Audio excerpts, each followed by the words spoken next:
Hello, Queens, and welcome back to the Lashes and Sashes podcast. It has been a minute since I have posted anything on here because life has been busy. This podcast, I wondered if maybe I could, monetize it at some point, and then thankfully or not thankfully, I don't know, it's just life. Like, my web design business started to take off. I've been really blessed to work with incredible professionals like Allison Walsh Consulting of Pageant Success, and I could kind of still fill that pageant void that I was having by making websites for pageant clients. And I think it was more meaningful for me because I never thought I could be a good pageant coach, or at least a good pageant coach someone should really look to, because I was never someone who won a lot of pageants myself, if that was your goal. But I was good at helping people figure out what could they use with their pageant experience to pursue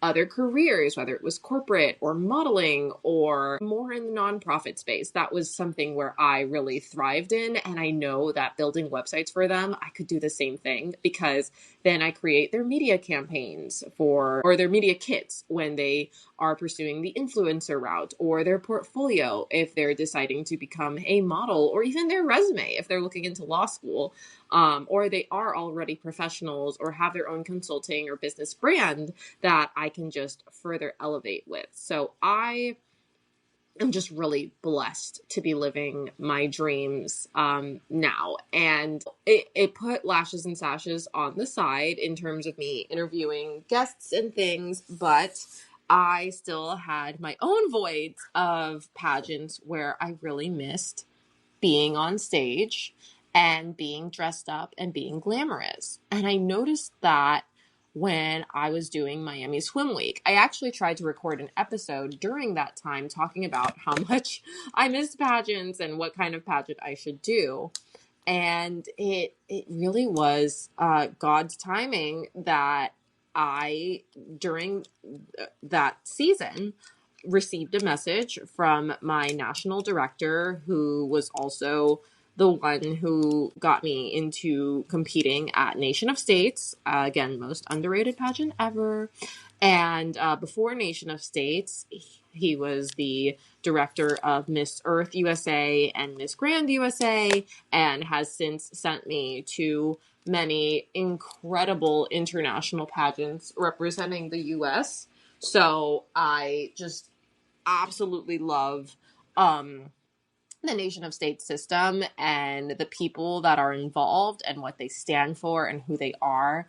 I mentioned this on my TikTok recap, but basically when it comes to competing in pageants, I have really focused in on finding the pageant that sits well with who I am and what I stand for, and that pageant really does. And so were some other systems, but there are certain things that I do align with and don't. And as I talk about missing being on stage and filling the pageant void, this episode really is to focus on my experience competing at Reina Mundial del Banano.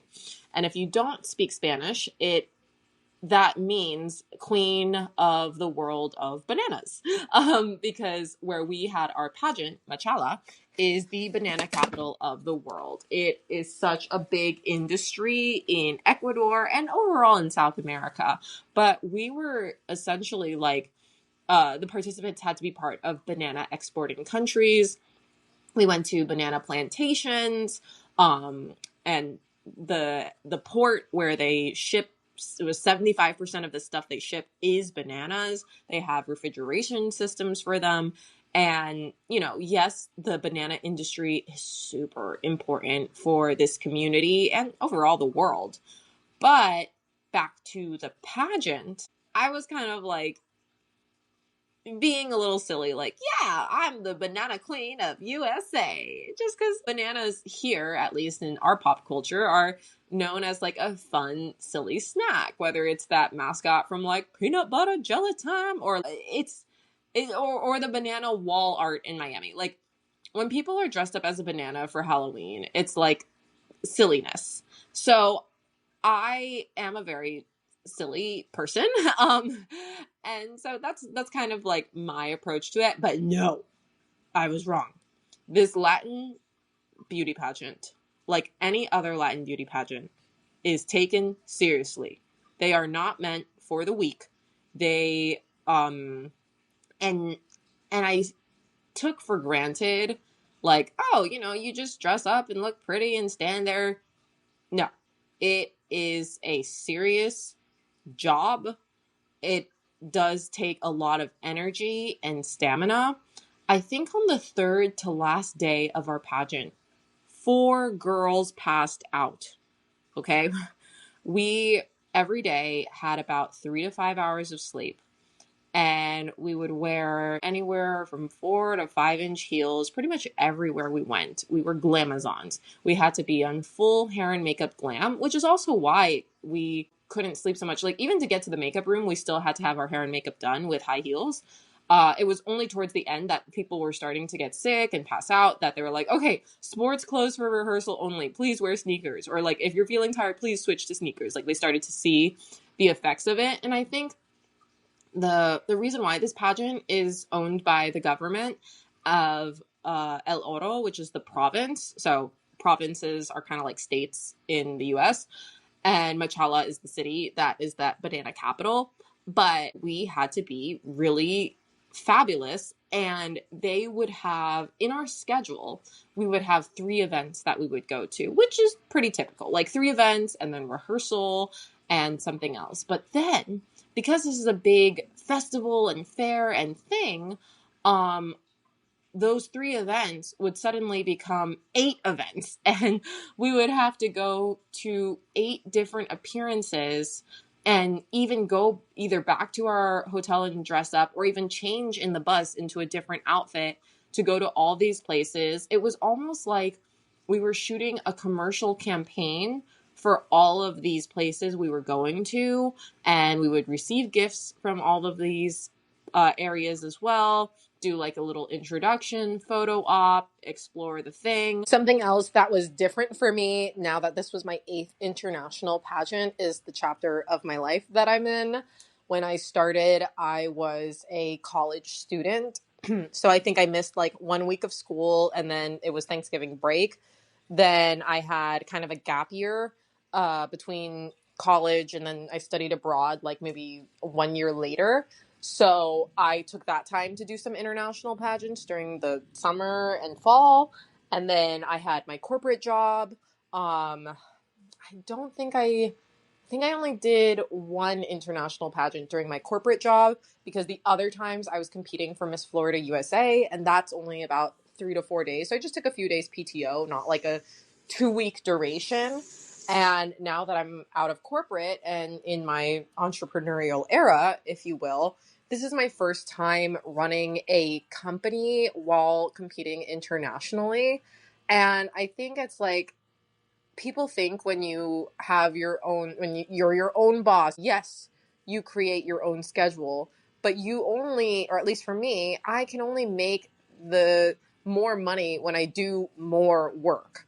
So there's a bit of stress and anxiety when I'm traveling and I'm not on my laptop making websites or following up with clients or getting things situated. I remember literally the day before and the day of my travels, I got to the airport at 6 a.m. and had to finish 2 or 3 websites. Like not the whole website, but just like certain projects of it, like connecting to their Google authentication or setting up a brochure. And I was really also losing sleep over that. And the pageant in itself, if I didn't work, was crazy and chaotic enough as itself. But I had to start to learn how to set boundaries related to the website tasks I needed to get done and what needed to be done immediately and what could wait until the pageant was over. And just learning how to do that while running my business. I also feel like if you are also somewhat of a workaholic, or even a very studious person in school, my best tip when you're in a busy international pageant like this, or any event where there's a lot of hurry up and wait, just bring your laptop with you regardless. So when you're sitting and waiting for other contestants or the staff to get things figured out or something else, then you can pull out your laptop and work on what you need in the lobby or in the waiting area. So it doesn't take away from your schedule and stuff. Because if you're sitting around anyways, or something I also like to do is create the tasks that you can do on your phone on a list. So if you don't have your laptop with you, then you can do it on your cell phone in the meantime. I would say I spent more time sleeping on the bus than I slept in my own room, because some of these places were an hour, 30 minutes, 40 minutes away. You just never really knew. And whereas Fitness Supermodel World was more like a summer camp where we were like playing around and being on water slides and zip lines before rehearsal, this was a concert tour, or like a world tour of a girl band, living on the bus, sleeping on the bus, changing everywhere, going all these different places. And even I was starting to like get worn out that during rehearsals, when the production team is talking to like the sound guy or the visuals, like the LED screens, I'm on the stairs like sleeping, trying to just catch up with my own stamina. And I even try to prepare for that in advance. So like one of my most like important tips if you're competing in an international pageant is, or any pageant actually, because the schedule is crazy, fluctuate your sleeping and eating patterns 1 to 2 weeks before the competition. Because I had before worked a corporate job where I had everything on an Excel spreadsheet of what time I sleep, what time I work out, what time I do everything. And then the pageant ended up being like you sleep 3 to 6 hours a night. And then the very last evening, I ended up actually only sleeping for 45 minutes, and I was a zombie. And this also goes for eating patterns, because you don't know what time you're going to eat breakfast or lunch. Sometimes breakfast is at 6 a.m. on the bus, and it's like a boxed lunch that, you know, you might not enjoy. I would also recommend trying not to be a super picky eater when you go to international pageants, or if you are, like, bring a ton of like your own non-perishable snacks. Like for me, that would be like Aloha granola bars or Chomp's beef jerky sticks or something, which I didn't really need here because I love all food. I don't discriminate. But yeah, like I would say those types of things to prepare for. And because when I go somewhere and I don't like, and it throws off my sleeping or eating schedule, my whole immune system can shut down. And on top of that, you're around a lot of different people. We had fans waiting at the bus, at the hotel, asking for photos, things. So you're just in a larger environment of people that are more likely to spread germs. So yeah, like just prep your immune system in advance. Also bring vitamins, hand sanitizer, paper tissues, because sometimes some bathrooms don't have toilet paper, and masks when you're at the airport. Again, just if you can, like for your own safety and health, like be prepared for that. So that's why I say it can get very tiring, because every day we also moved to a new city or a new hotel every day. When there was a hotel that we stayed in for 3 nights, I was like, thank goodness I don't have to spend more time reorganizing my suitcase. That's another huge thing I regret doing, that if you are competing in an international Latin beauty pageant, like, do not do what I did. Please bring 2 large check-in bags. Do not bring 1 big check-in bag and 1 small check-in bag, even if you have to pay extra for it, for 2 reasons. Number 1, at least in the last 2 pageants I did that were in Latin America, Reina Mundial del Café, the coffee pageant in Colombia, and this one, Reina Mundial del Banano, the banana pageant in Ecuador, we receive so many gifts. We have like frankly, I couldn't even bring half the gifts that I received back to the US, which is unfortunate because some of them were really, really nice. Um, and I ended up buying a new suitcase, but my suitcase was $80. And then I had to pay for check-in, or I had to pay for an extra check-in bag, which was an extra $115. But I didn't want to spend more on my suitcase, so I got the tiniest suitcase possible. When in reality, like, I should have just originally came with two large suitcases.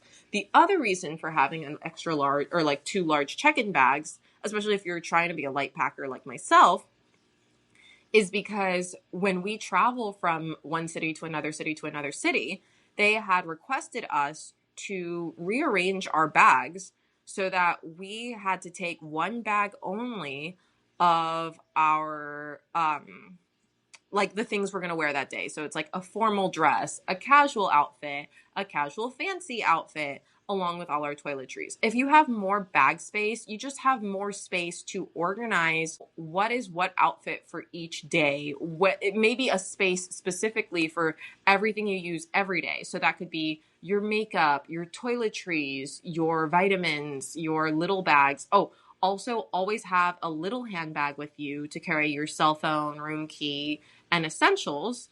And then yeah, like it's just for bag organization purposes, because what caused us to have pretty little sleep also was repacking our bags. The very last night when I had to pack everything before we went home, I only slept for 45 minutes because I had to figure out how am I going to fit everything in my suitcases, and how do I make sure the weight is yes or no the weight limit. And even when I checked in, I still didn't, like, I still went over the weight limit.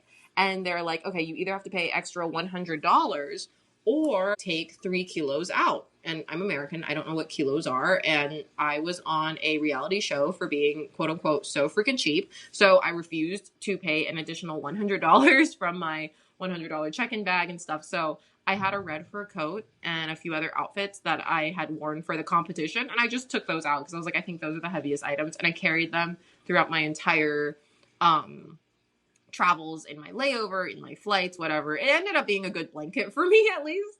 But yeah, like, oh, and if you can get like a larger personal bag to hold those extra things in case your check-in bag is too heavy.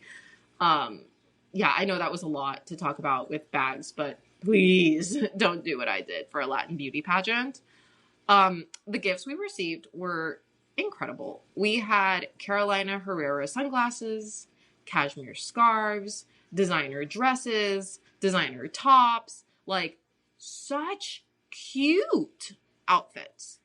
And I am like so excited to wear them out and about. And they're just different. Like they're things that I could never find here in the States. So was very happy about that.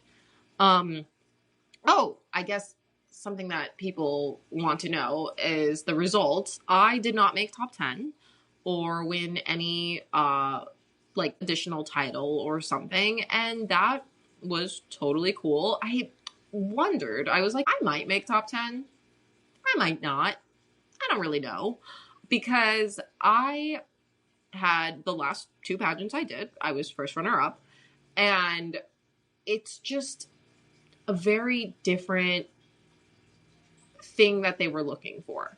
So in my last international pageant, speaking well really paid off. And for me, I clearly love to talk because I'm pretty much talking to a wall recording this podcast. And on top of that, like, it has helped me a lot. I recognize, like, I have a lot of privilege in being naturally tall and slender. Whereas some of these girls have to wear 8-inch heels everywhere they went for the pageant. But there's certain things about me and who I am that I don't think every Latin beauty queen pageant is all for. So I post TikToks where I'm in my pajamas with no hair and makeup, or I, have no problem going out with no hair and makeup done, or flat shoes, or even men's flip-flops. Gasp. Another thing that I've never really done in terms of pageants that is very common in pageants is be hair extensions, press-on nails, or spray tans. Like those things I know are very common. I don't know, they didn't really sit well with me. And I had hair extensions, but I forgot to bring them for my finale. So I was just like, whatever, it's not a big deal. And it does make a difference, though. It does make you look fabulous when you have them in and you have full, big, voluminous hair. And I'm just speaking of hair, I'm so relieved now that as much we had the best hair and makeup team. Like I felt like a bombshell every day. I loved it. But my hair was fried because Ecuador is more humid than Miami, if that's even possible. So I had 400-degree curling irons and straighteners every day, if not 2 or 3 times a day on my hair so that I could stay looking glamorous. So yeah, now it's going to be a lot of deep conditioning and things in the meantime. Press on nails, I was just like, oh, I hate when they pop off. I don't like taking off contacts. I actually barely wore my contacts and glasses throughout the pageant, and I turned out okay. And then, in terms of just, yeah, like I like being glamorous from time to time. That's why I do pageants probably once a year. However, I also know that like, I don't think I can be a super fabulous beauty queen, like glamorous diva 24/7. Like just the thought of it makes me tired. Just these 10, 11 days of being that, I was exhausted. And this is the first time I got over 6 hours of sleep now that I'm back home, and I'm so relieved. Yeah, like this was probably the most exhausting pageant I did. Actually, I would say the coffee pageant was also very exhausting, but it was very different because it was during COVID. So we were super into health protocols. We wore masks. I got sick the second to last day. So I actually couldn't even do my swimsuit competition and just stayed at home and slept and actually worked remotely during that time. So I didn't get sick during this pageant to the point that I had to take some time off, thankfully. But now I'm exhausted. Or maybe I was exhausted through it, but I'm like, fight through it, power through it. Like, I had to remember my reason and remember my why for being there. It was just, I miss being a glamorous diva on stage. I miss dressing up. I have so many cute, over-the-top outfits that I haven't worn in years that I finally got to wear. And I got to wear it with the most glamorous hair and makeup with like a photography and video team there. I was just so happy to like fill those voids that I had been missing. And I think some people might think like, oh, but aren't you a model? Like, don't you do glamorous things? And yes. And I would even argue that some of the modeling stuff I do is just unreal, especially being signed with Select in terms of the events that we get to be a part of. But the type of model in Miami or New York is nothing like a pageant girl. In fact, like I don't wear fake lashes when I model. I don't wear 6-inch heels. It's more low platform, little to no makeup, or the quote unquote no makeup type of look. 90% of my jobs, I'm wearing like a low ponytail or straight hair. It's super natural. And even for commercial print, my stuff is like skincare campaigns or clean girl. So I don't get like Miami Swim Week. I thought I could kind of be a pageant girl again. And for the most part, no, it was still very, very clean girl look, very simple, very classy. And that is so beautiful in itself. But there's just other sides of me too. I don't think I could be a clean girl 24/7, but I also can't be a diva 24/7. Like, I am someone who loves to be in all these different side quests and pursuits, and I like a little taste of everything. Even, like, that's just in my life and my personality, but also in what I eat. Like, my friends laugh at me at Blaze Pizza because I will pick every single topping and then slather balsamic glaze on it. I just love salads with every topping. Like, I love taking a little bit of everything I like and keeping my favorite qualities of those things. And that's where, again, a little side note tangent, I've kind of struggled with my brand because I do not have one particular interest. And I would say the one common interest I do actually have is pageants. And that is why I initially thought, oh, okay, maybe I could make this my career. I can make this my passion. And even though I like it, only focusing on pageants then to me kind of takes away from the other things I enjoy, like the web design or the sustainability or the modeling. So I'm still figuring it out. I'm still trying to just do everything and make the most of it. So yeah, I had an amazing time at this Banana Queen pageant. Oh, something else that I thought was really valuable when I was there was I understood Spanish a lot better than I did before. So it's weird. I can actually speak Spanish pretty well for a gringa, Americana, China, whatever, because I learned it in high school. So I just replaced English words with Spanish when I spoke. And because I just generally like to talk anyways, people were like, oh my gosh, like you don't have an accent. You speak good Spanish, blah, blah, blah. But it's not really that good. I just want to say something. And if I can't say something in English, I'll say it in Spanish then. But then when people spoke to me, the problem with being a talkaholic is maybe you're not the best listener, aka me. So I did not understand what they were saying, or it wasn't spoken in the English grammar format. So I couldn't like quickly enough comprehend what was going on. And honestly, sometimes it was a good thing because let's say someone was mad at us. I would just like shake my head and be like, okay. Because sometimes you don't want to hear it when you're stressed out and exhausted and you're like, oh my gosh. So something I think is important, especially I think a lot of the people that would listen to this are coming from an American pageant system. Yes, American pageants can be a little crazy and a little chaotic, disorganized, whatever, but nothing compares to the random chaos of international beauty pageants, especially with this one being owned by the government. We have these last minute events that we have to do, outfits we have to change to, even like they're like, oh, we told you guys that you had to change into your casual clothes, but we didn't see the message anywhere. Or like maybe they spoke it, but they didn't put it on the WhatsApp group to confirm. And so half the girls did not have the sporty clothes they needed for this event that we went to. And they had to wear their 8-inch heels around a soccer field, which if you've walked in heels in the grass, you know that the heels dig into the dirt. So yeah, you really have to learn to go with the flow with international pageants, which is funny because I'm terrible at that for spreadsheet girly myself.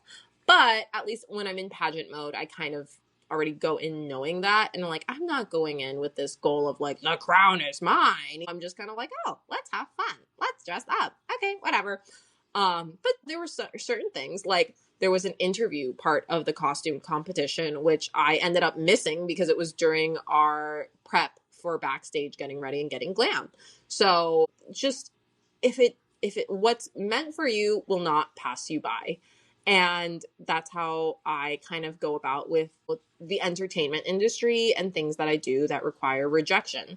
Because if it was meant for me, then it would happen or I would make it happen or whatever. And if it doesn't turn out, I can't worry about the things I can't control. So just stick with that. And I'm just even so grateful and so blessed that I could still fill that glamorous diva pageant void in the greatest way possible. There was no better way for me to rewear all these dresses that have been sitting at my closet or feel like a glamorous diva than by competing in a Latin international beauty pageant where they treated us like celebrities. This community of Machala and even my former like pageant competitor that I competed with in Greece was like, this pageant is a huge deal. She lives in Ecuador. Like she watched it on TV and recorded me and was like, I remember watching it as a kid. A few years ago, Mark Anthony serenaded them during swimsuit. Like, what? That's the coolest thing ever. So I mean, I would say the production was really good, like equally for their community. Like it was their community's Miss USA pageant. And or like Miss USA pageant back when it was on TV, back when we had celebrity performers and awesome hosts and things. And hopefully the pageant will get there at some point, especially with all the changes and things. But we're just cautiously optimistic. We'll wait and see what happens. But going to Ecuador and seeing how pageants brought this whole community together, it gave me a lot of hope for pageants in the future and pageants in the world. If we can find ways for that, I feel like honestly, the US, or at least these bigger cities in the US, are losing that sense of community as a whole. And maybe that's why I go to pageants, to find that sisterhood, to find people who love it, to find like-minded people who share that same passion.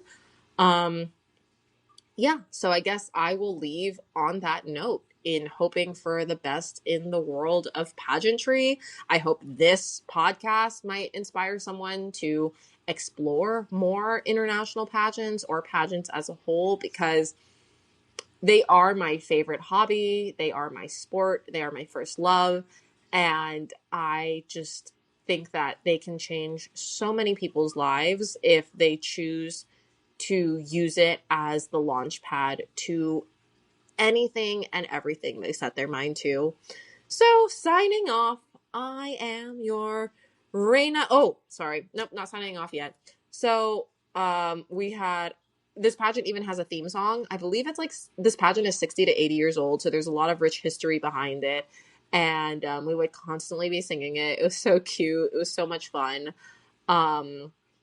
Really just had an amazing time, and now I need to catch up again and unpack everything. So signing off, I am your Reina Mundial del Banano, Estados Unidos, which means United States, Queen of the World Bananas, Elizabeth Tran.